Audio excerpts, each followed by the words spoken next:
আপনারা দেখুন একটা নতুন মনোহারের দোকান হয়েছে, দোকানটা আপনারা দেখুন। এই উগ্র বাগজ যাওয়ার রাস্তা আপনারা মনোহারের দোকানটা অনেক সুন্দর করে সাজিয়েছে। দোকানের মালিককে দেখুন, মাহি স্টেশনারি। আপনাদের সুন্দর সুন্দর দেখুন কানের পাওয়া যে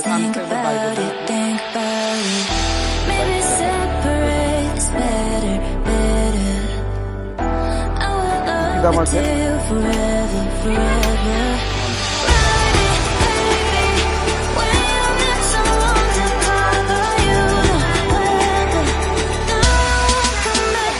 আর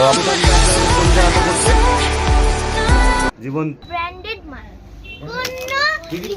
আপনার ফেস ওয়াশ, বডি অয়েল, এসবগুলো সব